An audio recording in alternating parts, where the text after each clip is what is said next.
Fala pessoal, sejam muito bem-vindos a mais um episódio do podcast Extraordinário, onde você encontra sua dose semanal de doutrina católica, sempre de forma descontraída e inusitada. Esse que vos fala, Vitor Faria, o seu host deste episódio. Estou aqui na ilustre presença de Aninha Cartacho. E aí, galera? E também do ilustríssimo Padre Francisco. Muito obrigado pelo ilustríssimo. Deus abençoe quem está nos acompanhando aí pelas redes sociais. Maravilha. Bom, hoje estamos no episódio 8 e se você ainda não acompanhou os outros episódios, quando acabar esse aqui, você vai lá, assiste os outros, vale muito a pena, tem muito conteúdo interessante. E seguindo um pouco a nossa reflexão, tentando sempre voltar muito para a vida do leigo, assim, para você, para mim, enfim, para todos nós. Hoje um tema muito interessante, a procura da felicidade. Hombre, o catecismo ele começa, na verdade, com essa pergunta, né, do plano de Deus para o homem. E ali já tem uma frase belíssima de Santo Agostinho dizendo que o coração do homem está inquieto e só vai repousar quando em Deus, só vai encontrar paz quando em Deus, né, repousar. É interessante porque quando a gente olha para as pessoas hoje ao nosso redor, parece que muitas pessoas não são felizes. Qual você acha que é a raiz desse sentimento universal, assim, quase universal de infelicidade? Por um lado, o homem ele se move naturalmente em busca de Deus, mas como assim naturalmente se dialogar com Deus é uma experiência sobrenatural? Por causa de uma coisa que nós chamamos de lei natural. Então, a criatura ela sempre busca o seu Criador, porque ela tem perfeições que se atualizam somente em vias de perseguir a perfeição desse Criador. Acho que a gente até falou isso outro dia, semelhante a um artista que cria sua obra e deixa muito de si, o homem, por ter sido a única criatura, a imagem e a semelhança de Deus, como nenhuma outra, tem características que correspondem a Deus. E elas se dirigem a Deus, de Deus vem e a Deus volta. Porque a maioria das pessoas sentem um vazio, não sabem por que estão aqui, nem tampouco para onde a sua vida conduz. Porque justamente elas não sabem que estão buscando a Deus e ao mesmo tempo têm buscado aquilo que só Deus pode oferecer em outros lugares. Toda alma, de um jeito errado ou de um jeito super acertado, ela busca a Deus. Mas aquela que ainda é ignorante a respeito dos meios em que se pode realizar e encontrar esse descanso, pensando aí, voltando em Santo Agostinho, é uma grande diferença qualitativa em relação ao contentamento, à existência. E por outro lado também, todo católico cristão sofre de uma incompletude crônica, porque embora de fato a gente sempre se mova em busca a Deus, a experiência nessa vida sempre vai ser limitada. Ela será plena na eternidade. Caramba, isso é muito profundo, né? Essa reflexão sobre a procura da felicidade, ela vai lá desde os primórdios do homem, né? Se você for pegar os primeiros filósofos gregos, o próprio Aristóteles ali já tinha essa questão de buscar o bem supremo, de dizer que, né, o homem ele só vai realmente encontrar a plena felicidade nesse bem supremo. E aqui Santo Agostinho nos diz, trazendo a frase aí pro ouvinte de casa, né? Fizeste-nos, Senhor, para ti, e o nosso coração anda inquieto enquanto não descansar em ti. Que é a frase que está lá no início do catecismo. E o Senhor falou algo que é muito interessante, né? Que o próprio Deus, ele inseriu no homem esse desejo, né? Esse anseio de participar da sua bem-aventurança. E eu acho que o lance da atualidade é que as pessoas estão imersas numa realidade tão materialista que eu acho que muitas vezes a própria figura desse bem supremo acaba ficando esfumaçada, cinzenta, né? Às vezes não há espaço. O materialismo é totalmente incompatível com uma vida pretendida para além de necessidades materiais, assim. Deus é alguém intangível. Deus é alguém transcendente, que não se toca, que não se vê. Onde há espaço para se relacionar com alguém que você não vê, ou alguém que não produz no materialismo? Não há espaço. E às vezes a gente vive, inclusive, tendo fé e depois de abraçar a fé, uma espécie de materialismo prático, que é no sentido de até acreditar em Deus, mas na prática colocar toda a sua esperança nos bens materiais, nas relações, na influência, naquilo que se consegue com o próprio esforço e esquecer de abandonar-se à providência divina. Cara, acho que uma das passagens que eu mais gosto da Bíblia, ela tem essa frase, abandonar-se à providência, que é Mateus 6, versículos 25 a 38, se não me engano, que é uma parte ali no final do Sermão da Montanha, em que Cristo fala do olhar os lírios do os lírios do Campo. isso, né? Como é que é? Os lírios do campo. Os lírios do campo, isso, pronto. E ele conclui dizendo que buscar em primeiro lugar o reino de Deus e toda a sua justiça e tudo mais vos será dado por acréscimo. E que a cada dia basta o seu mal, né? Eu acho que isso é uma outra reflexão muito interessante também. No dia de hoje, nós celebramos São Domingos.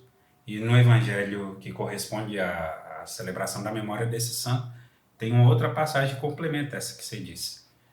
As raposas têm tocas e os pássaros têm ninhos, mas o filho do homem não tem nem onde repousar a cabeça. Isso é interessante. Eu nunca entendi muito bem essa passagem. Eu achei que ela falava um pouco do desapego, assim, mas não. Não, ao meu ver, e sem muita pretensão, eu penso que Cristo já está fazendo menção a que o verdadeiro descanso, de fato, e a verdadeira casa a gente tem na eternidade. Depois, por ocasião da morte de Lázaro, quando ele está consolando Marta, ele fala para Marta: na casa de meu pai há muitas moradas, e eu preparei para vós. Então a gente tem que sempre combater essa tendência ao materialismo, porque também é uma tendência nossa, porque a gente não está vivendo totalmente separado das contingências que esse tipo de mentalidade, ora ideológica, ora por ignorância, tem, assim. Então uma maneira de combater esse materialismo é sempre se recordar que a felicidade, e aí um primeiro ponto interessante, eu acho que do nosso tema, é para a eternidade, não para essa vida. A felicidade em sentido pleno. Em sentido pleno, legal. E você, Aninha, o que você acha que, além do materialismo, acontece que deixa as pessoas felizes hoje em dia? Cara, enquanto vocês falavam, me veio muito o fato de hoje a gente confundir, e eu incluo até católicos, a mim mesmo, a própria alegria com uma certa euforia, né? Eu acho que a gente confunde essa questão de estar alegre com sensações que nos deixam, não sei, às vezes mais à flor da pele, sabe? Animados e tal. E não é necessariamente isso, né? Tanto é que bem-aventurados, felizes os que choram, porque serão consolados. Isso é até uma contradição muito, talvez muito explicativa da vida de fé em si, né? Tipo, bem-aventurados os que choram, porque para além das aparências, Cristo vem através e vem para essas pessoas que choram. Mas voltando um pouco mais, eu acho que precisamente esse não saber o que é alegria, não saber o que é felicidade, tanto no sentido da própria palavra e nem de experimentar, porque eu acho que você se experimenta assim de uma alegria. Nossos irmãos ficaram noivos, seus filhos ficaram noivos. Todo mundo estava comentando como isso foi uma alegria a ser compartilhada, entendeu? E bom, não fomos nós que ficamos, enfim, isso não tira a cruz do matrimônio, a cruz da vivência, mas a gente experimentou de uma alegria muito sincera, sabe? E eu acho que hoje, por causa do materialismo e outros motivos, hoje a gente não consegue experimentar essa alegria verdadeira por achar que a alegria é outra coisa. E confundir com esses talvez com euforia, assim. E eu acho que, talvez voltando um pouco mais pro lado dos católicos, né, que o padre falou que existem muitos que ainda estão apegados, eu acho que é um pouco de cuidar da vida toda, sabe? Tipo, talvez separar um pouco a vida de fé da vida corrente, digamos assim, porque eu acho que a gente precisa olhar para nossa vida de fé em tudo, nos detalhes, nos pecados que a gente comete ou não, em como a gente se porta no nosso trabalho, em como a gente se importa diante dos outros. E, querendo ou não, isso afeta em maior ou menor grau a nossa relação com Deus e a nossa visão dele mesmo, sabe?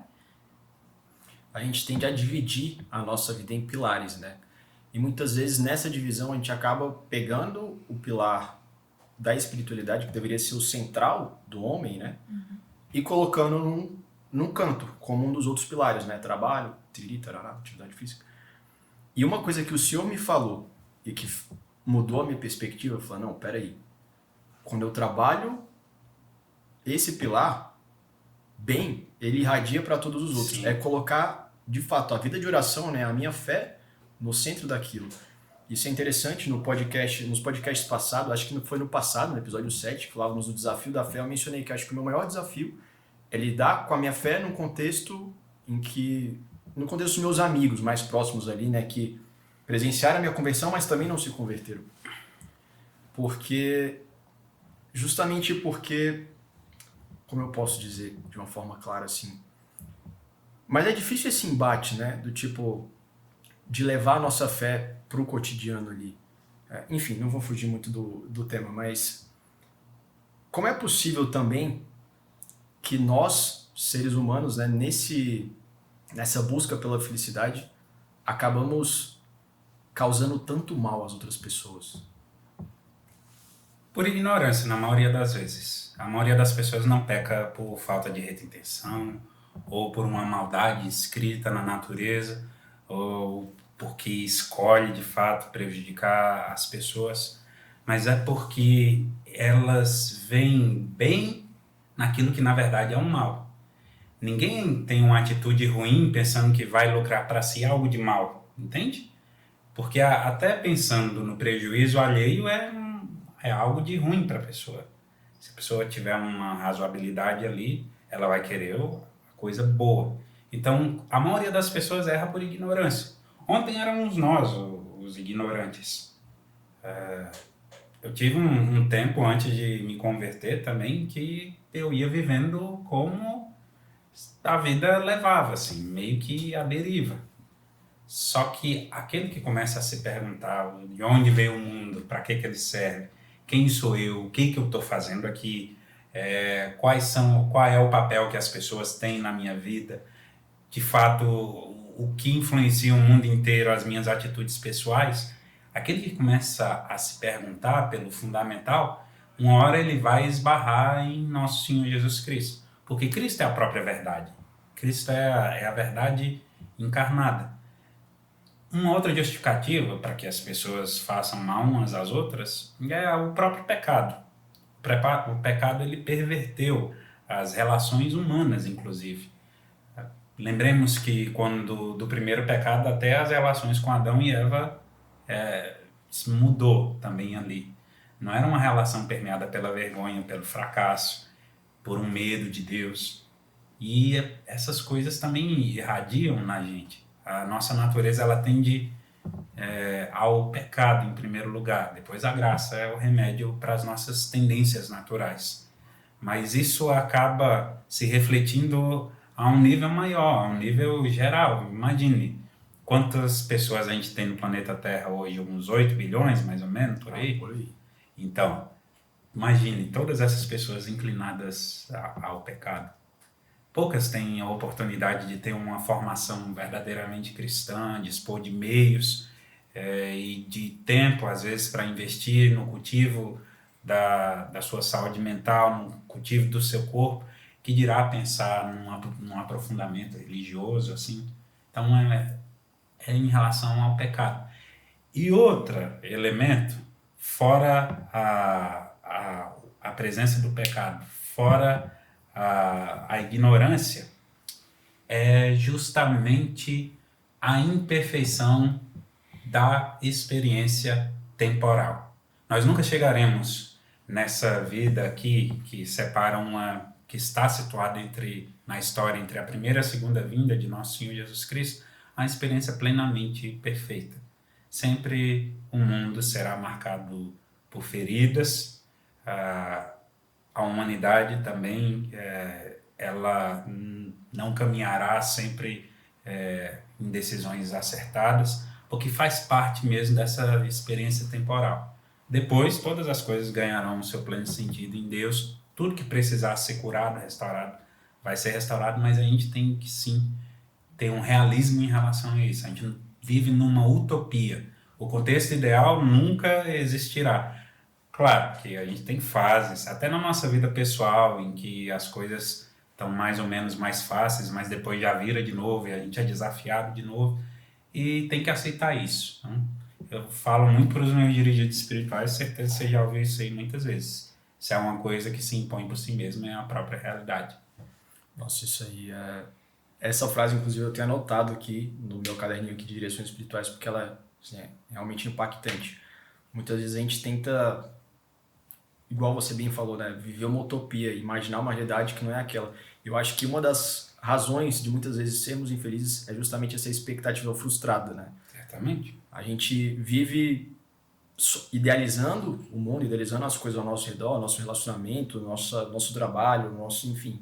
A gente idealiza basicamente tudo e aí o ideal não se concretiza e aquilo gera uma frustração muito grande e que causa esse senso de infelicidade. Isso já é difícil para você que tem claro na sua cabeça que sua felicidade plena só se dará na eternidade.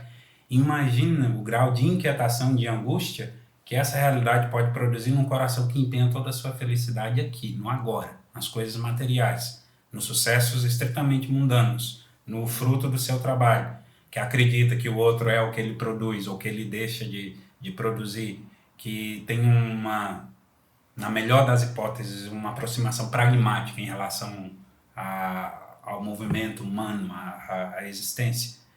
Quando uma pessoa que empenha toda a sua crença aqui, e não numa dualidade, como é o caso de uma antropologia católica como a nossa, e ela vê que as coisas não são perfeitas, que o mal continua no mundo, e etc., isso aí esvazia de sentido a existência e conduz a uma solidão, penso que é o fundamental, assim, que o pior tipo de solidão que você pode ter é justamente uma vida em que não há espaço para Deus e para a esperança que traz a nossa relação com Ele.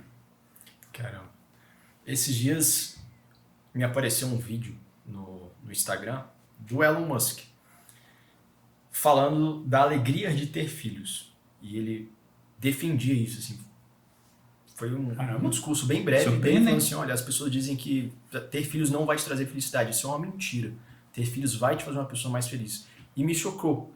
Me surpreendeu porque hoje, né, se você parar para pensar no que a humanidade busca, no que as pessoas, os leigos buscam, acaba que é fama, é status, é poder. Pô, se você parar para pensar, o Elon Musk hoje é um dos caras mais ricos do mundo, esse cara tem um alcance, um poder, uma fama que a gente... Engajamento. Exatamente. Assim, basicamente ele tem tudo do que a gente humanamente almeja, certo? Certamente. E esse cara foi na contramão do que a pessoa comum espera, né? Tipo assim, não, vou dedicar meu trabalho, enfim, vou abdicar de ter filhos, porque assim eu vou alcançar o sucesso e serei feliz. E uma das coisas que eu falava muito para os meus crismandos, né, porque eu dava crisma, era disso, né, de que quando a gente olha para a história, você vê muitas pessoas que alcançaram o sucesso, a fama, o dinheiro, enfim, e no final da vida se arrependeram, não viveram uma vida feliz e tudo mais. Mas quando você olha para a vida dos santos, quantos se arrependeram? E quão poucos são, né, se você parar para pensar. Hoje em igreja canonizados, acho que são um pouco mais de 22 mil santos, a última vez que eu pesquisei sobre o assunto. Mas quantas não são as histórias de pessoas famosas também, né, que a gente conhece, enfim.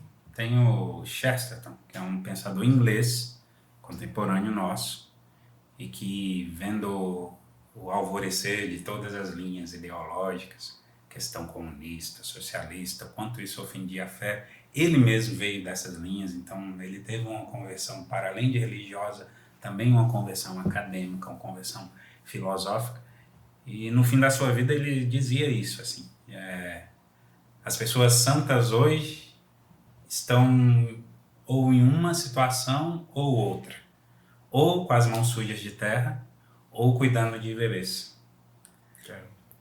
Alguém que ouve uma frase dessa sem ter muita fé e sem estar muito atento ao fundamental da vida pode pensar, nossa, que vida mais simples, que vida mais pobre, que vida mais carente de emoções e etc. Mas pensar na contemplação da criação, a gente lembra da regra de São Bento, que dizia que os monges tinham que ter o seu jardim para cuidar de alguma coisa que não dependesse da própria natureza, cujo sucesso não dependesse da própria natureza. pensar na graça de gerar um filho, de ter uma família, a continuação do seu nome, a formação da pessoa humana, esse background assim mais profundo, alguém materialista não tem. Aninha, quais seriam para você assim, os desafios que você encontrou nessa procura da felicidade? São muitos, né? Legal. Legal. Bota uma lágrima aí. Desafios que eu encontrei na procura da felicidade. Eu acho que o maior deles é não desassociar, assim, a alegria da cruz. Algo que a gente vinha falando, eu sei que parece batido, né? Mas eu acho que enquanto não se vive isso, o coração vive inquieto como se não tivesse Deus, sabe? Eu acho que... Eu tava até pensando sobre isso, sabia? Porque até abertura de coração, eu tenho um olhar hoje pra realidade. A gente tava fazendo um estudo sobre cultura em adolescentes, né? Meninas adolescentes de 13 a 17 anos. E aí eu tava meio que me aprofundando um pouco mais no que elas consomem. E, cara, eu juro que se eu não tivesse, por exemplo, um pouco mais de estudo, um pouco mais de contato com pessoas que são mais esperançosas, eu ia olhar e falar, cara, já era, juro. Porque, tipo assim, eu vejo que o que acontece hoje, né? A gente olha pra realidade não como ela é, vê um peso enorme, porque tá todo mundo te cobrando de produtividade. E você tem que ser produtivo, mas você não tem que ser produtivo a nível como o mundo quer. Tá todo mundo te cobrando de, enfim, várias outras coisas que são boas. E isso pra mim é o que mais me pega, assim, na vivência humana e dessas ideologias que regem o mundo. Eles deturparam o sentido mais íntimo de coisas boas, entendeu? Tipo, você tem que ser bom, mas o que é ser bom? Entendeu? E isso me pega muito, porque é isso, você olha pra realidade, você vê um peso absurdo, porque você não vê ela como ela é, e aí você acaba criando fugas, né? E aí, se você não tem, por exemplo, uma luta por uma vida interior, por um contato com quem é Jesus, a pessoa, você vai continuar olhando pra essas situações e falando, cara, tipo, ou você vai chegar num nível de não tem esperança, porque a vida é assim mesmo, tipo, eu tenho que me adaptar pra sobreviver. Ou então, tipo, cara, não sei se Deus tá aqui escondido, entendeu? Então eu acho que a maior dificuldade que eu vejo hoje em mim pra encontrar a felicidade assim é ter fé pro olhar pra realidade tal como ela é. Do tipo, a realidade se impõe e eu preciso olhar pra ela com fé e não com, ela simplesmente é. É meio que conseguir entender que Deus ali quer a minha alegria, entendeu? Tipo, olhar pras dores, sei lá, olhar pro tanto de problema que acontece na vida e ver que ali, pela fé, eu consigo encontrar Jesus. Tipo, eu consigo encontrar Cristo, entendeu? Mas que não vai ser de um modo aparente, provavelmente não vai ser de um modo confortável, mas que se eu levantar um pouquinho do dedo, tipo, o dele já tá esticado e eu vou conseguir, entendeu? Olhar para o fundamental, uma visão integral das coisas. Se a nossa vida não vai ser livre de sofrimento, a primeira conclusão que a gente tem é que Deus nos abençoa também por meio do sofrimento. E depois, Deus nos abençoando por meio deles, não nos conduz a uma experiência solitária a sofrer. Ontem eu estava aqui a tarde inteira com dor de dente, né? E começou assim, ó, 11 horas da manhã, foi indo. Tanto que até na progressão da nossa conversa eu fui ficando mais ansioso para encerrar aquilo. E aquilo ali me fez refletir muito, mas muito mesmo, a respeito dos nossos afetos, da impressão errada que eles nos dão sobre a realidade, quando eles estão desordenados, assim. O que é uma dor, alguma coisa? Tem uma desordem aqui, e que está me produzindo uma sensação de que minha vida vai acabar ali, que eu estou vivendo a dor mais excruciante do mundo, mas eu tinha consciência de que tal momento eu iria visitar um dentista, que eu poderia tomar um remédio, etc. Mas o dente é que estava dizendo que aquela era a dor mais terrível naquele momento. Claro que não era. Também, assim, é a ignorância de algumas pessoas em relação à vida. Elas que são levadas muito pelas sensações, às vezes acabam por tomar conclusões a respeito da vida que não corresponde ao que é fundamental, que reflete um critério de razoabilidade e e no caso nosso, um critério de vivência de fé, assim, independente do caminho que você tome, da ética que você abrace para você, você vai sentir as suas próprias dores, assim. Claro que a gente descobre que todas elas são reconciliáveis com Deus, mas quem não reconcilia com Deus vai reconciliar com o quê? Haverá sempre um espaço vazio. Pode-se conquistar tudo, dinheiro, fama, prestígio, pode-se conquistar qualquer coisa que seja objeto do seu interesse, mas nunca será saciada. É isso que Santo Agostinho quer dizer, assim. Ainda que nos assentássemos por cima do tesouro mais elevado da terra, da última pedra preciosa, do último diamante, só ia olhar assim em volta e agora? O que eu vou fazer? A palavra definitiva e a palavra de vida eterna é Cristo. Lembra quando nosso Senhor Jesus Cristo disse para os seus discípulos, né? Se quiseres, pode ir embora agora. E São Pedro fala, Senhor, só tu tens palavra de vida eterna. E eu acho que a conversão e o consolo e o começo desse descanso, referenciado por Santo Agostinho, começa quando a gente começa a entender a nossa relação com Deus como uma resposta definitiva para as nossas dores, que não vai cessar a nossa vida de contrariedades, não vai fazer com que sejamos anestesiados em relação às nossas próprias dores, não vai tirar a dificuldade e etc., que faz parte desse tempo mesmo, mas vai ser uma resposta. Então eu vou sentir a dor e vou falar, daqui a pouco vem um tempo em que eu não sentirei mais dor, em que Deus enxugará as lágrimas, dará pleno sentido às coisas, mas por enquanto eu não vou me desesperar por causa dessa dor. Isso é interessante. Foi uma atitude muito louvável sua, Ombre, de estar aqui ontem, mesmo com a dor de dente, e não negar um sorriso, não negar uma boa conversa agradável, né? Eu acho que muitas vezes, eu acho que o grande mal assim, do nosso tempo são as pessoas estarem em si mesmadas. Assim. Hoje, eu acho que no auge do tempo relativista, né, que nós vivemos, a análise subjetiva é que mais importa, né, do como eu me sinto e tudo mais. Eu acho que, pensando numa pessoa madura, a pessoa que tem um autoconhecimento, que conhece as suas características positivas e fracas, enfim. A pessoa que tem uma dor, igual você estava ali naquela posição, você tinha uma dor, mas em nenhum momento você negou um sorriso e tudo mais, porque você estava, de fato, assim... Mas uma lágrima já não toca. Vivendo além daquela dor.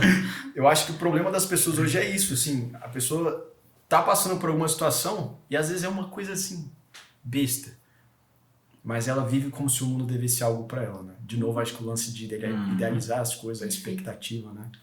E é interessante também pensar numa análise mais macro de que hoje vivemos um tempo de abundância, né? Nunca tivemos tantas opções de qualquer coisa no mundo. Conhecimento, recurso. Cara, é absurdo. E quando você olha para os indicadores, né? Tudo indica que as pessoas de fato não são felizes. Exato. O que é bizarro, né? Você vê níveis de ansiedade alcançando camadas muito jovens da sociedade, então pessoas cada vez mais jovens tomando remédio, enfim, tendo problemas de ansiedade mesmo, ansiedade grave. Você vê níveis de suicídio aumentando. Assim, a minha dúvida é, o que foi que nos trouxe até aqui, a esse ponto? Será que foi só essa abundância de ofertas? Não é possível que é só o materialismo também, acho que tem alguma coisa além disso. Penso eu que seja um pouco, eu acho que a perda do sentido do pecado, sabe? Eu acho que as pessoas hoje, elas não... Até falávamos recentemente sobre o filme lá, O Exorcista do Papa, né? O filme começa com... Já assistiu? Cara, vocês aí de casa não assistem. Não é um filme de terror. Claro que tem, o demônio ali aparece, né? Então, se você tem medo, prepare-se para isso. Mas não é um filme de terror de você tomar susto, entende? E o filme começa com essa frase, de que... Não vou lembrar a frase certinha, mas era um alerta do padre Gabriel Amorf, que era o exorcista-chefe do Vaticano, dizendo que as pessoas já não creem mais na existência do mal. E, voltando ao ponto, eu acho que um pouco disso está ligado a isso também, na perda do sentido do pecado. A relativização moral. Pode ser. O que você acha, Aninha? Cara, eu tô lendo um livro que chama A Virgem Nossa Senhora, que ele começa a falar sobre como, diante da Anunciação, A Virgem Maria não teve nenhuma hesitação porque nela a cheia de graça, entendeu? Então não existia a lacuna que existe hoje na gente, que é o pecado. E aí eu comecei a pensar sobre isso, né? Tipo, graça e pecado, assim. Porque é isso, inclusive, que eu tentei falar quando a gente não presta atenção nos detalhes, entendeu? Pra mim, e aí vocês me corrijam se eu estiver falando errado, mas hoje, até mesmo olhando pra nossa fé, assim, a gente presta muita atenção, talvez, em adquirir virtudes, serem homens bons, o que faz parte, mas falta esse olhar para as coisas transcendentes de fato. Que é isso, tipo, a luta contra o pecado. E no livro ele discorre sobre como a graça atingiu Nossa Senhora porque não tinha chance de pecado, então ela teve a plena consciência, assim, né, dada a humanidade dela, toda a consciência que ela podia do que estava acontecendo, e por isso ela conseguiu se lançar, assim, diante de Deus. E eu acho que o primeiro passo, talvez seja sendo mais objetivo, assim, é a gente olhar para os cantos dos nossos pecados de estimação mesmo, quanto a gente tem lutado contra eles, sabe? Porque eu acho que é isso, tipo, dá pra ir se acostumando com muita coisa, dá pra ir se acostumando com desordem, dá pra ir se acostumando com preguiça, dá pra ir se acostumando com gula, irritação, dá pra ir se acostumando com tudo isso. E eu acho que, de novo, o que me pega é essa inversão das coisas, entendeu? Tipo, cara, eu quero ser uma mulher virtuosa, mas eu não olho nem pros meus pecados que estão lá no exame de consciência, que o Padre Francisco sempre fala, exame de consciência diário, exame de consciência diário. Porque é no dia a dia que a gente vai se examinando e vendo o vazio, entendeu? E é exatamente isso, tipo, essa questão de que o pecado, ele fere a nossa alma, e fere, assim, a nossa existência de uma forma que traz consequências para nossa vida humana também. E a gente tem que olhar para essa parte transcendente, entende? E por hora é isso. Essas maneiras equivocadas que as pessoas têm de buscar felicidade hoje em dia são formas que produzem uma falsa sensação de controle e de descanso. Como assim? A maioria dessas pessoas que pensam que são os sujeitos que mais sofrem no mundo, que sua vida é mais difícil, que se existisse um Deus teria se esquecido dessas pessoas, geralmente são pessoas que têm uma tendência de controle, um orgulho muito grande. Então, dadas as frustrações inevitáveis da vida, eles querem pelo menos uma coisa, ter controle. E aí se dão ao descontrole, no sentido de consumo de drogas, bebida, prostituição e toda a horda de bizarrices morais que o mundo pode oferecer. E por que falta falsa sensação de descanso? O prazer é uma falsa sensação de descanso. Geralmente, quem busca o prazer está buscando um deleite, alguma coisa que rompa com as experiências cotidianas, assim, e que dê uma espécie de recompensa também. Mas, na verdade, não. Que tipo de descanso é esse? Que você, se entregando a uma coisa, você tem que se entregar para sentir a mesma coisa que sentiu da primeira vez, a uma outra experiência muito mais bizarra, muito mais tóxica, nociva, até você se colocar ali no nível de uma bestialidade de um animal, assim. A maioria dessas pessoas são totalmente frágeis psiquicamente, têm doenças mentais, têm dificuldades e só se fazem assim de inteiras assim e sofisticadas na frente das pessoas. Mas eu mesmo, como padre, atendo com muita frequência gente que não é de fé e que vai na igreja porque é o único lugar que encontra para poder desabafar, assim. Tinha um professor no seminário que dizia que se os padres tivessem mais tempo no confessionário, talvez os consultórios de psiquiatra, psicólogo, psicanalista estivessem menos cheios, né? Faz certo sentido também um pouco. Certo. Pegar um gancho que você falou, né? Falsa sensação de controle, falsa sensação de descanso. Isso. E pra mim a conclusão é falsa virtude. Pegando um gancho do que a Aninha falou, né? Acho que e fazendo um ponto com o início do podcast, na verdade. Vimos falando sobre a causa última do homem. E nos esquecemos muitas vezes dela, de que é Deus. Então, Deus mesmo. Beleza, tenho lá o meu plano de vida, faço as minhas orações, mas acaba entrando numa rotina automática. Ter rotina não é uma coisa ruim, mas você cair na monotonia, né? Você se esquecer do porquê você faz as coisas. E eu acho que, pegando um gancho agora, né, com o que o padre Gabriel Amorth fala, as pessoas se esquecem da existência do mal. Você tem um esquecimento do pecado. Isso gera uma indiferença para a figura de Deus. Né? As pessoas já não têm mais essa relação próxima com Deus, assim. Meio diluído, né?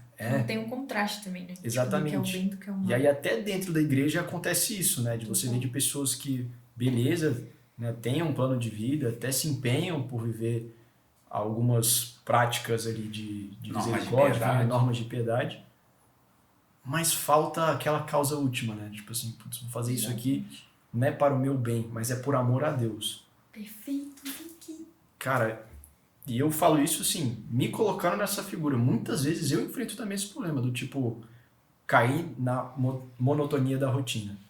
De você realmente ali na correria, no dia a dia, você se tornar uma pessoa indiferente a Deus.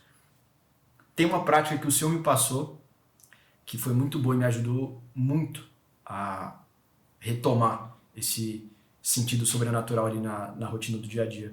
Que é carregar o crucifixo comigo. Então sempre estou com o crucifixo ou um texto no bolso. Mas a melhor para mim foi a do beijar o crucifixo 5 vezes ao dia. Porque meio que eu já dividia aquilo ao longo do meu dia, né? Então eu tinha que pensar em 5 momentos que eu ia fazer uma pausa para fazer aquela ação, entende? O foco, assim, o objetivo, assim, de você parar e falar, agora eu vou beijar a Cristo, vou beijar a cruz. Isso me ajudou muito. Você tem alguma coisa assim, Aninha, que você gosta de fazer, que, tipo, te traz de volta esse sentido? Tururu, tô brincando. Não, é isso também de carregar o crucifixo, né? Colocar, por exemplo, na mesa de trabalho e tal.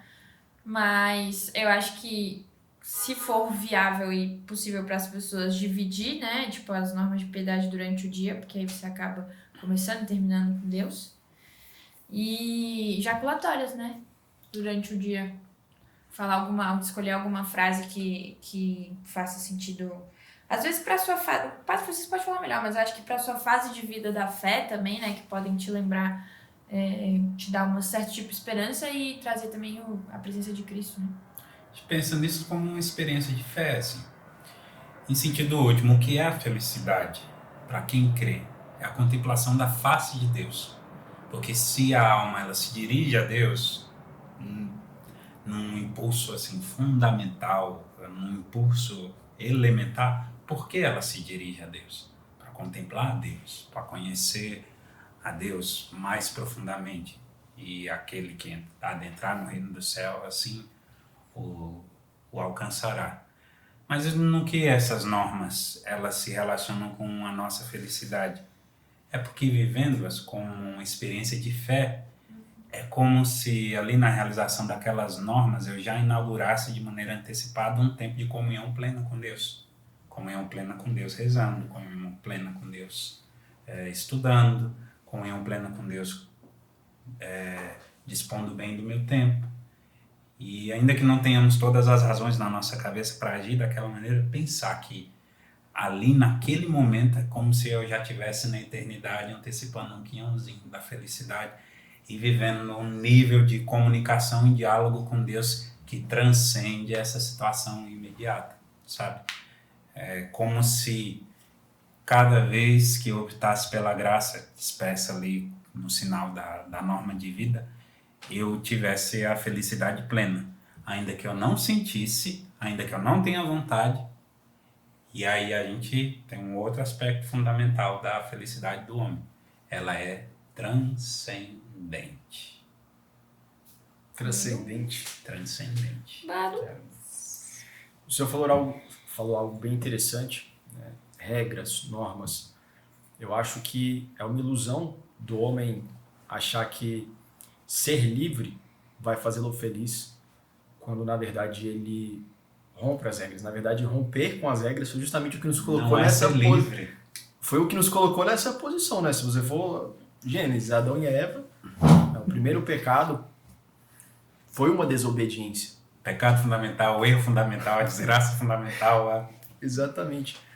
E me lembra Tomar uma voado. frase... Olha só. Um desabafo pra Adão e Já Eva. vejo Por corte quê? aí. Por quê? Não dava pra ficar sem comer a maçã. Inclusive, Cara, até nem maçã nem é bom. uma O brincadeira. demônio te enganou. Uma brincadeira que eu fazia com meus crismandos, né? Eu perguntava assim, qual é o fruto que Adão e Eva comeram? Aí todo mundo botava maçã. Aí eu falei, me mostra na Bíblia onde está escrito maçã. Não tem, não. Aí eles, nossa, realmente, não tem. Eu falei, olha, ali diz fruto. Na minha opinião, é um piqui. Pra casar uma desgraceira dessa, só um piqui, velho. E né, meus pais são goianos, amam piqui. Obviamente, é uma ofensa quando eu falo essa piada de Ixi, cara. Maria. Poxa, da onde nasceu então que é maçã? Só come. Não, e eu já faço. Eu acho que é um simbolismo de arte, fruto da arte, assim. É, porque Entendeu? a maçã é uma fruta vermelha, ela é bonita, então é uma boa simbologia para o pecado. Seduzente. É doce. Isso, inclusive, é um podcast que a gente vai ter que fazer. Prepare-se, porque você será host desse dia. A gente vai fazer só análise de Legal. artigos religiosos, Legal. quadros, etc. Eu sou Não bom de só interpretar, não tenho muitas visões técnicas, mas eu consigo. Legal. Recentemente, voltando naquele cara que a gente gosta, né, o Guilherme Freire, recentemente ele fez uma análise de um quadro do Caravaggio, que é de São Jerônimo. Interessantíssimo, né? Você vê a figura de São Jerônimo. São Jerônimo ele traduziu a Bíblia para o grego, alguma coisa assim, ou do grego para... não vou saber. Fez a Vulgata, do grego pro latim. Pronto. E ele dedicou a vida dele àquilo, entendeu? Para fazer da forma mais perfeita possível. De novo, né? O fim último do homem, buscando o bem supremo. Perfeito. E Caravaggio retrata ali São Jerônimo tipo uma pessoa cansada, velho. Você vê assim um homem desgastado. Se conectou aí, homem? E é interessante isso, né? De novo, o simbolismo da arte com a realidade, com a beleza, enfim. Eu acho isso muito louco. Mas voltando para o nosso tema aqui, né, da felicidade, quais são os muros que nós temos que transpor para encontrarmos a felicidade? Aninha. Cara, eu acho legal, inclusive, trazer aí pra galera de casa o conceito de liberdade, né? Que talvez ajude, né? Que liberdade é escolher pelo bem. E aí, enfim, aí, entre outras lombras do que é o próprio bem e tal, mas liberdade é isso, né? E quais são os muros que a gente tem que transpor para sermos alegres? Eu acho que é Dom Rafael Leandro Cifuentes que fala que, ou São José Maria, que fala que serão muito felizes no céu os que souberam ser muito felizes na terra. E o que o Padre Francisco me falou, não, tava falando para todo mundo agora, que esse encontro com Deus, assim, se dá nessas práticas de piedade. Eu acho que é precisamente por isso que nós cristãos não conseguimos encontrar a felicidade, sabe? Porque, por exemplo, quando a gente vai ler um livro, eu acho muito difícil, assim, pelo menos olhando pra minha vida, né? Foram muitos dias em que eu li um livro só por ler um livro e ver coisas legais pra poder ter. Mas não, tipo, é ler um livro pra me encontrar com Cristo ali, entende? Tipo, e eu acho que isso também é uma coisa legal, assim, a primeira característica daqueles que se encontraram com Deus é a paz. Certo ou errado? Sim. E aí, parando pra pensar na nossa vida, né? Quantas vezes a gente se encontra em paz, cumprindo com o que a gente tem como plano de vida? Rezando um terço. Lógico que, de novo, não é pra idealizar, entendeu? Não é pra você sentar e ligar uma vela e rezar o terço se você não conseguir. Faz o que dá. Mas eu acho que, precisamente, ter de novo, retomar como princípio da vida é o que você falava, assim, o encontrar-se com Deus, sabe? E não... Pelo menos algo que eu vejo muito é a gente usando isso pra externalizar, entendeu?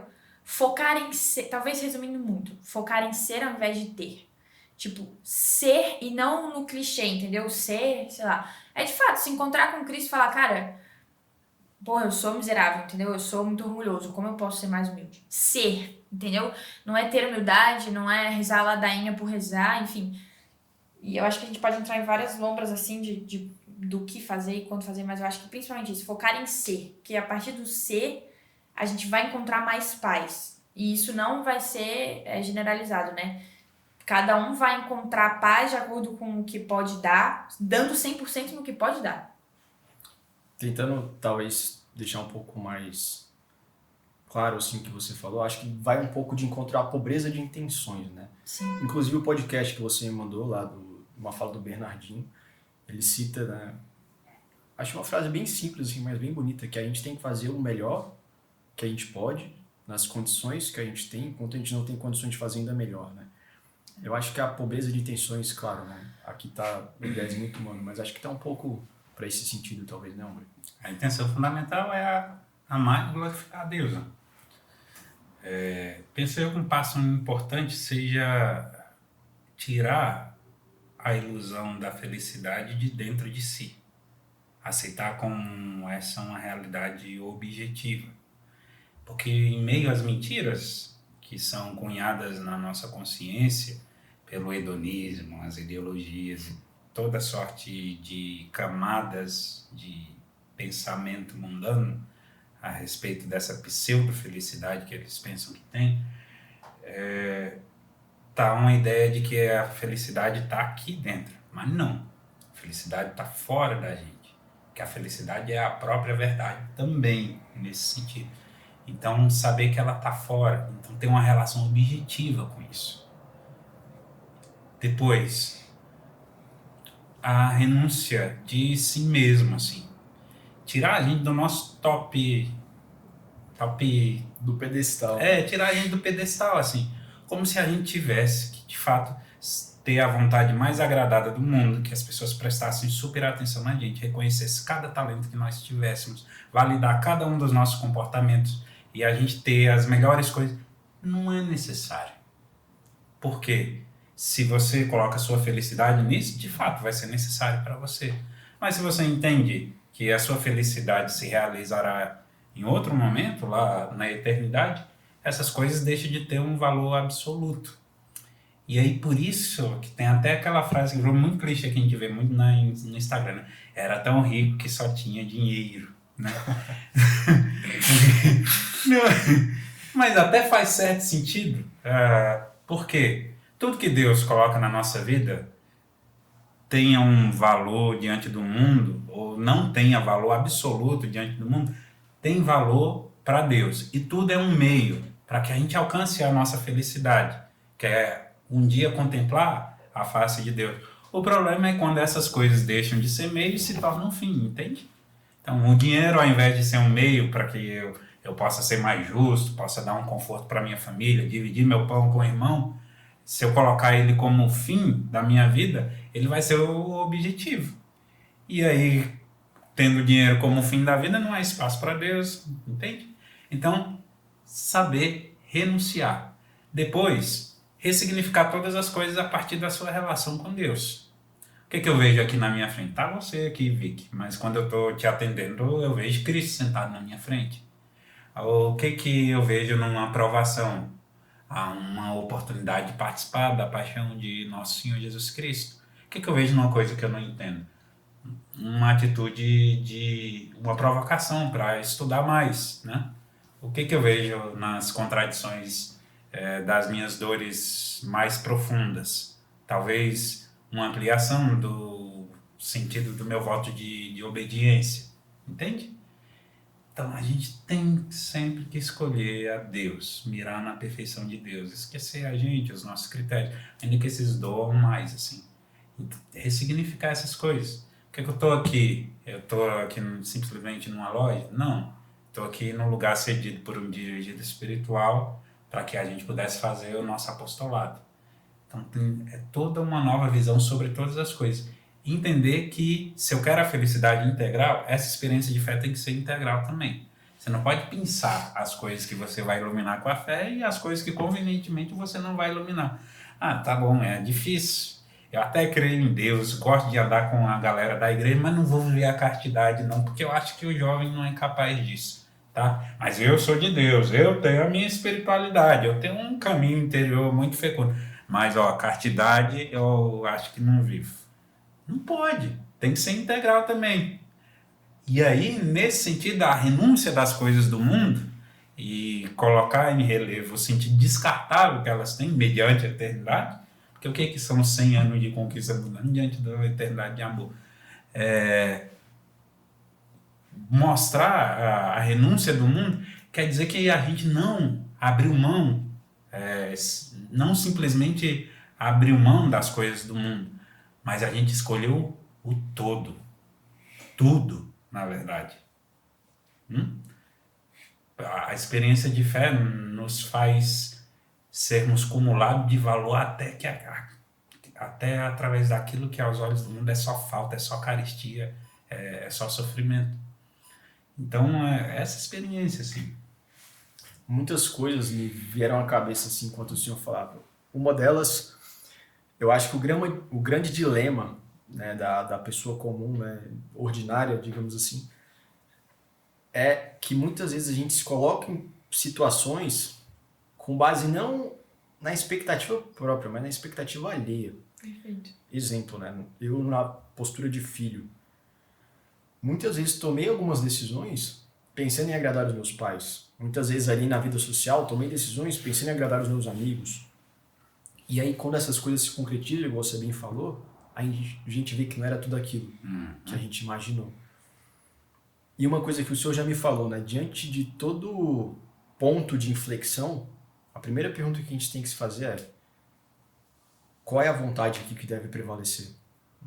E é a de Deus, em última instância. Eu acho que se a gente conseguisse, assim, de alguma forma, parar diante de uma situação, muitas vezes o dia a dia ele não permite isso, né? Por conta da correria, enfim, da sua dinamicidade. Por isso que uma consciência bem formada, o estudo, né? Tudo isso, a vida de oração, tudo isso é importante porque te prepara para esse momento. Mas se a gente pudesse parar e se fazer essa pergunta, eu acho que muitos dos problemas aí que a gente enfrenta na nossa vida acabariam sendo evitados, né? Pera, rapidão, só porque senão vai perder talvez o timing. Mas sabe que eu lembrei que eu tava jogando um perfil de Bíblia. Eu nunca soube que isso existia. Perfil de Bíblia. E aí... Morreu tendo a sua carne comida pelos cachorros. Betsabeia. Mas é tipo isso, mas tem temas, tem temas das perguntas e aí vai desenvolvendo, né? Mas tem uma delas que eu não lembro com quem era, mas era um personagem bíblico que era tipo, o que Deus fez quando descobriu que, um exemplo, alguém tava errando. Aí Os tinha filhos lá... de Elias. Acho que não. De Elias. Os filhos de Elias. Enfim, o que Deus fez quando descobriu que, sei lá, quem tava fazendo algo errado. Aí as opções eram, o castigou, não fez nada, ou então, sei lá. Mas eu votei e não fez nada. Só que tava errado. Por quê? E isso me chamou a atenção, né, na parte da ressignificação, porque ele castigou a pessoa que tava errando, mas não para que ela se voltasse contra ela, mas porque ainda existia esperança dela se converter e fazer o certo, entendeu? E isso me chama muita atenção, assim, porque, de fato, os conselhos que eu mais recebi enquanto eu tava mais me achando, assim, que tava numa fase ruim, era de não sucumbir a isso, entendeu? E ver que Deus estava me chamando para agir com maior generosidade diante da cruz. Então, olhar para essas situações em que a gente não vê alegria aparente, falar, cara, é Deus me chamando, mas não é é Cristo que passa e tal. Não, é Cristo chamando a Ana Luísa, é Deus chamando o Francisco, Padre Francisco. Deus chamando o Vitor, a Letícia, a Maria Luísa, entendeu? Tipo, são coisas muito íntimas assim mesmo, sabe?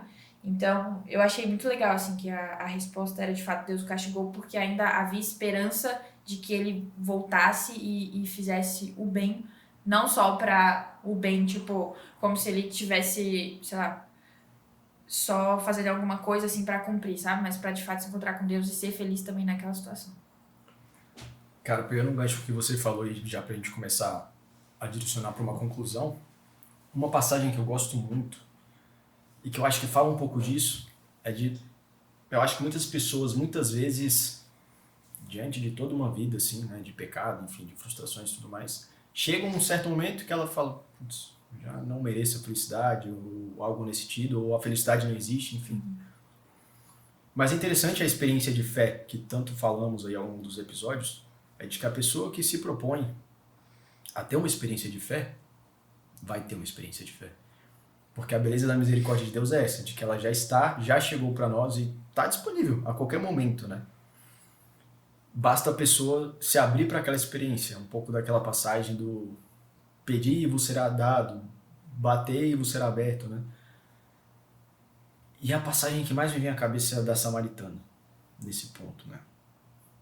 Para quem não lembra, está lá em João 4, versículos 1 ao 29, que é a passagem do poço. E que aquela mulher ela vai ali de encontro a Cristo no poço e Deus oferece a ela uma água, Jesus oferece a ela uma água que se beber, nunca mais teria sede. Eu acho que o grande dilema, e até uma frase de Bento XVI, eu diria que a grande tragédia dos homens é que procuram a felicidade onde ela não se encontra. Acho que a mensagem que eu queria passar aqui, pelo menos, era de que as pessoas não podem deixar de procurar a felicidade, sabe? De que quem se propõe a, de fato, buscar a felicidade, e de novo, voltando lá nos filósofos gregos, o bem supremo, não é a felicidade que a gente confunde com prazer e a falsa felicidade, que muitas vezes é mascarada ali pelos pecados, né? Mas é a verdadeira felicidade, aquela felicidade plena, felicidade eterna. A felicidade que a gente só vai encontrar naquelas coisas que são, de fato, transcendentais, né? Que falávamos. O homem que se propõe a buscá-la vai encontrar. Para mim, essa passagem, ela fala muito disso, assim. Essa mulher estava indo ali buscar água, ou seja, estava com sede, né? Sedenta. E quem ela encontra? A fonte da água viva, né? Tem alguma outra passagem? Vocês querem comentar alguma coisa sobre essa? Sobre a felicidade? Ou sobre a passagem da Samaritana, né? Não, é uma passagem... É a única menção de Jesus ao passado de alguém, é interessante. Legal, não sei. Nos evangelhos. A única vez que Jesus faz menção ao passado de alguém. Acho que aí há uma sutileza na resposta de Jesus e que aponta justamente para a felicidade completa na eternidade, né? Se beberes desta água, não terás mais sede. Assim. Onde é que a gente não vai ter mais sede? Né? Na eternidade, onde não há sofrimento, não há dificuldade. A gente não tem mais uma relação com Deus limitada pela corruptibilidade do nosso corpo, tendencioso ao pecado. A gente não tem mais fome porque estaremos plenamente saciados. Então, no sentido escatológico dessa passagem, penso eu que toque um pouco isso. E é bonita essa promessa de nosso Senhor Jesus Cristo. Sempre que a gente vê o encontro de Jesus com uma pessoa nos evangelhos, é uma oportunidade para a gente se apropriar ali da perspectiva daquela pessoa. Assim. Então, imaginando nosso Senhor Jesus Cristo se encontrando conosco e nos fazendo uma promessa de felicidade eterna, é algo bem consolador. Uma outra passagem também, assim, enquanto o senhor falava, dessa questão do encontro, né? Vinde a mim todos vós que estão fadigados e eu vos aliviarei. Eu acho que são tantas as promessas, de novo, fazendo um apanhado geral de tudo que nós falamos, né? Muitas vezes a gente vive numa situação de pecado, vive imerso numa rotina muito dinâmica e a gente acaba, enfim, vivendo de uma forma indiferente ou no completo esquecimento de Deus. Mas que se a gente parar e retomar os bons propósitos, a gente vai acabar se encontrando com essa misericórdia. E são tantas as promessas que são feitas para nós ali ao longo do caminho, né, lendo a Bíblia, que se de fato fizéssemos só aquelas 5 minutos de leitura do Evangelho, eu acho que seria difícil a gente não ter sempre vivo dentro de nós a esperança que nos faz continuar, enfim. Eu acho que por pior que seja a nossa história, por pior que seja a situação que a gente se encontra, se a gente, de fato, né, o que é a conversão? É você mudar de rota, você tomar um outro caminho. Então, se a gente está imerso naquela realidade que a gente não quer mais estar, se a gente se propor a se converter, ou seja, mudar de caminho, mudar de rumo, a gente vai se encontrar com um verdadeiro amor. Né? Isso é legal, porque talvez trazendo um sentido mais explicativo mesmo da misericórdia, mas misericórdia é a miséria dentro do coração de Deus, né? Mas ele não tem miséria, então que miséria é essa? A nossa. E a gente só consegue experimentar, então, da misericórdia a partir do momento em que a gente coloca a nossa miséria nele, entende? Não porque ele merece, mas porque é, de fato, o nosso lugar de salvação, sabe? E eu acho que você falava uma coisa, né? As pessoas que, tipo, filósofos antigos que queriam um bem supremo. E eu penso hoje também nas pessoas hoje que querem algo para além de si, seja humanamente. Se elas viverem uma vida sincera, elas vão começar a alcançar bens, elas vão ser boas, humanamente. Então, sei lá, pensa num CEO aí da vida muito bom. Ele renunciou de várias coisas para conseguir... Desculpa, era só para descontrair um pouquinho. Tá, tudo bem. Mas um CEO que conseguiu muitas coisas na vida, assim, ele teve que abdicar de outras, né? Então, ele foi ali construindo o bem e vendo que ele conseguia ser algo a mais do que ele é. Mas se ele viver uma vida sincera, assim, ele vai se questionar, né? Tipo, cara, mas é só isso. Não é possível que seja só isso. Então, eu acho que viver essa vida sincera mesmo, assim, de saber quem você é, tanto reconhecendo o que é ruim, mas também reconhecendo o que é bom, te ajuda, sabe? A chegar, assim, num profundo relacionamento com Deus até. Legal, legal. Como é que a gente está de... Escutamos o... Então, para concluir, a gente sempre, no final assim, dos podcasts, a gente sempre pergunta um para o outro, né? Livros, séries, filmes, indicações que tragam um pouco, que estejam conexos aí com o nosso Já tema. sei até o filme que tu vai indicar. Qual? A Felicidade Não Se Encontra. É. Eu acho que eu nunca assisti esse filme. É um filme muito bom. Você que sempre indica esse. Não, é porque eu pensei que ele ia indicar, que ele rouba minhas indicações todas. Não, esse eu não conheço não. O senhor é mais culto no aspecto dos filmes. Então esse é o seu? A Felicidade Não Se Compra. Parece batido, mas é muito bom. Um filme antigo que fala sobre o verdadeiro valor que as pessoas têm e que, às vezes, por determinados apegos mundanos, elas se esquecem. E aí, em alguma circunstância, Deus recorda aquela pessoa do verdadeiro valor dela. Legal. Muito legal. Você, Aninha? Qualquer conteúdo? Filme, livro, seriado. Só não vem me dizer A Procura da Felicidade com o Smith, porque, né? Aí é muito batido. Felicidade não se compra. Você falou errado. Não. Tem A Procura da Não, Felicidade. A Procura da Felicidade dele do Do menininho. Smith. Você nunca assistiu esse filme? Vamos, Aninha. É que eu não tô conseguindo pensar. O primeiro que me vem à cabeça é Beleza Oculta, dele também. O Smith faz. Esse filme é bom mesmo. Beleza Oculta. O meu... Olha, eu acho que eu citaria aqui A Conquista das Virtudes, porque eu acho que está muito ligado ao que a gente falou das falsas virtudes. Na verdade, ele começa até o livro falando um pouco de derrubar as máscaras, né? Eu acho essa reflexão que ele faz no início do livro muito interessante. E se me permitem citar mais um, Não, tô brincando. mas eu vou citar mesmo assim. É o otimismo. Eu acho que falta uma pitadinha Legal. assim de otimismo. Eu só não lembro se é do padre Francisco Fausto, do Rafael Liano Cifuentes, ou se não é de nenhum dos dois. Eu acho que deve ser do Fausto. Eu acho que é do Fausto também. É título Vamos apostar? muito característico dele. Mas é o otimismo.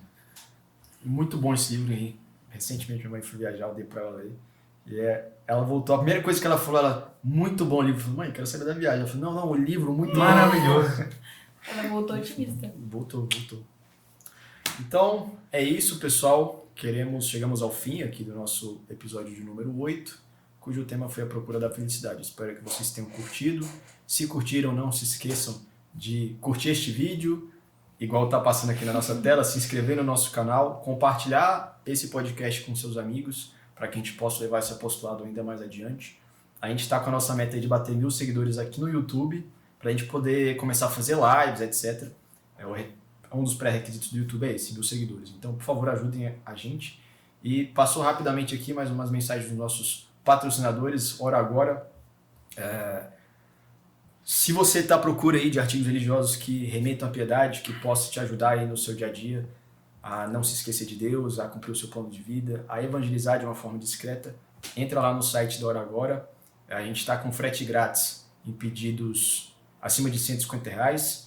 E além disso, você ainda ganha uma pulseira de São Bento, muito bonitinha e discreta, com os dizeres Ora et Labora, que está muito ligado com esse episódio, né?